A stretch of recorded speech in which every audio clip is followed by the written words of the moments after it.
Indépendance, cha-cha, tous oubliés. Otipoisa, cha-cha, tout va quitter. Indépendance, cha-cha, tous oubliés. Otipoisa, cha-cha, tout va Je m'appelle Coco Comenye, qui est mon nom d'artiste, mais mon vrai nom c'est Comenye Gaston. Je suis artiste plasticien qui vit et travaille à Douala depuis 44 ans. Mais en 1960, j'avais 10 ans. Et j'étais au cours élémentaire 1 dans une école qu'on appelait à la briqueterie à Yaoundé, l'école principale d'Ikoudou. Mon nom c'est Yves Dikongue Epaka.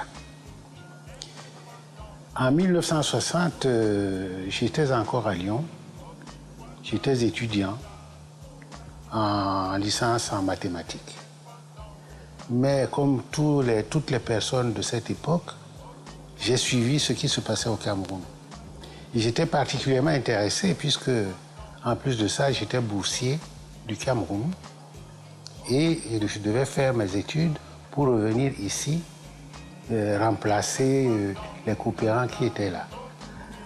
Je suis Joseph Dipita Pokosi Doumbé, je suis né en août 1932 ici à Douala.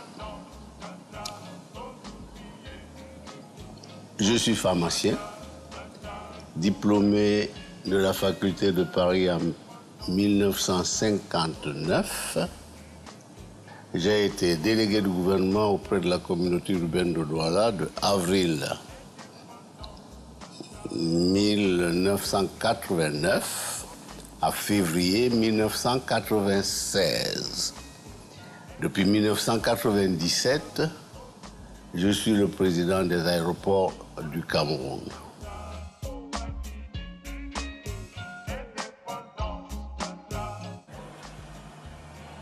Je me suis senti fier parce que j'ai vécu les luttes d'indépendance. Quand je suis arrivé à Yaoundé en 1956, j'avais 6 ans. J'ai vécu les guerres presque tribales. J'ai vécu la répression. C'est même à cause de la répression que je suis parti, que mon papa m'a envoyé à Yaoundé parce que à l'ouest, il y avait une sorte de razzia causée par l'armée française. On incendiait les quartiers tout entiers au napalm et les papas, pour protéger leurs enfants, étaient obligés de les dispatcher. Quand le 1er janvier est arrivé, moi, j'avais une sorte de fierté. Mais le temps, quelques années m'ont suffi pour comprendre que ces indépendances-là étaient fictives. Fier, on ne peut pas dire. On ne peut pas dire fier parce que on était quand même dans une période de trouble. Mais fier aussi parce que nous pensions que quelque chose de nouveau allait se passer. Déjà, quand je partais du Cameroun, on avait un premier ministre qui avait remplacé le gouverneur. Donc le Cameroun commençait à prendre possession de lui-même. Donc nous nous attendions à quelque chose d'important de toute manière, bien qu'il y ait des troubles chez nous. J'avais pleinement conscience et j'étais d'autant plus fier que nous attendions cet événement. J'ai assisté à l'hôtel d'Orsay à Paris, à la proclamation de l'indépendance le 1er janvier 1960. Et en pleine conscience, quelques jours après, j'ai pris le bateau pour arriver au Cameroun.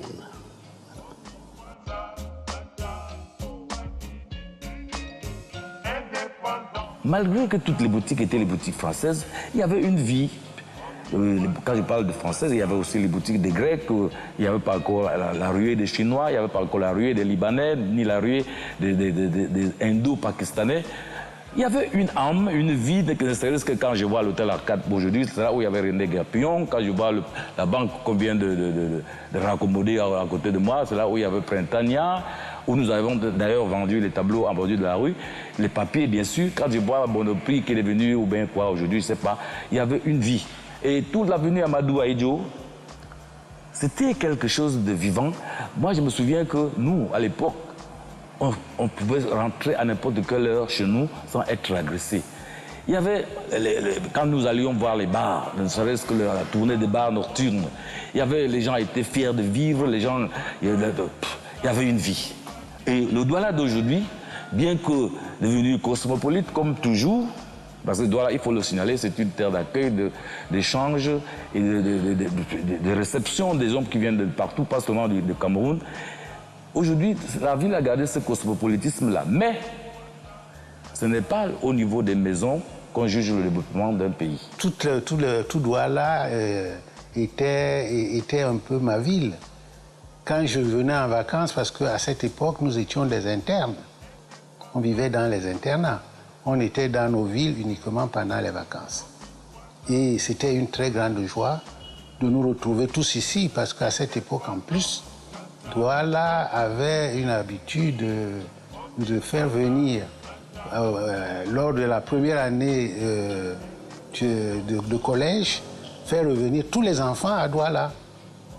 Donc tous les jeunes qui étaient à cette époque en première année de collège venaient à Douala. C'était donc la fête. C'est la fête partout. Et c'est comme ça que j'ai laissé Douala. C'est le souvenir que j'ai gardé de Douala. Aujourd'hui, on ne peut même plus se promener. Les trottoirs sont occupés, on ne peut pas marcher à pied, il y a des agressions. Vous voyez, ce n'est plus du tout la même ville. Malheureusement, je ne pense pas qu'il y avait beaucoup d'endroits qui attiraient le promeneur. Mais on peut dire que la vie était tellement agréable que partout où on se trouvait bien. Même dans les cimetières. Parce que dans les cimetières aussi, il y avait des arbres, il y avait des fleurs. C'était fleuri partout. Disons que la ville de Douala, dans les années 60, parce que quand je suis arrivé à Douala en 66, il y avait quand même une âme. Parce que bien que les maisons étaient en calabote, bien que toute la ville n'était pas goudronnée, il y avait une vie, il y avait une citoyenneté, il y avait une sorte de confraternisation entre les êtres. Et quand on regarde par exemple le marché aux poissons qui côtoyait le fleuve Vouri, et tout cela n'existe plus. Quand je vois l'ancienne gare de Douala que j'ai connue, tout ça n'existe plus. Quand je vois le marché Besseke qui a enrichi la majorité de nos commerçants camerounais aujourd'hui, ça n'existe plus. Je me dis que la ville de Douala des années 60, il y avait une âme. Étant natif de Douala, vous me posez là une question très douloureuse. Parce que Douala, à l'époque, ça s'appelait Douala la Belle. C'était une très très belle ville et tout le monde était content de vivre ici. Mais depuis l'indépendance, c'est le contraire. Tout s'est détruit. D'abord, on a eu l'impression qu'il y avait une espèce de volonté de s'accaparer de tout prendre. Si bien que Douala, aujourd'hui, vous le savez comme moi, c'est un cloaque, c'est pas une ville. Ça s'est développé un peu n'importe comment. Bon, la ville a beaucoup changé. Je ne dirais pas qu'elle a forcément changé en bien. Elle s'est modernisée quelque peu, mais son aspect pittoresque de belle ville africaine est perdu. Les rues boisées, les concessions fleuries, tout cela aujourd'hui a disparu, laissant la place à une érection de pierres dans tous les sens, sans aucun respect des normes.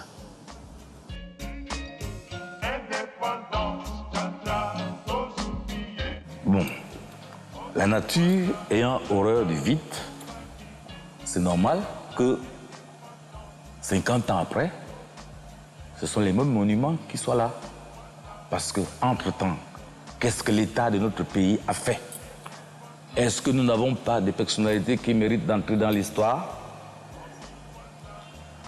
Est-ce que nous n'avons pas des gens qui méritent d'être trônés sur des mausolées? Si l'État n'a rien fait, moi, ça ne me dérange pas de voir le monument L'Éclair, le soldat inconnu. Déjà, même à Yaoundé, là où j'étais, il y avait la croix de Lorraine, il y a quelques monuments français. Ce n'est pas de notre faute si l'État ne fait rien. Ce n'est pas la France qui viendra faire nos monuments pour nous. Voilà.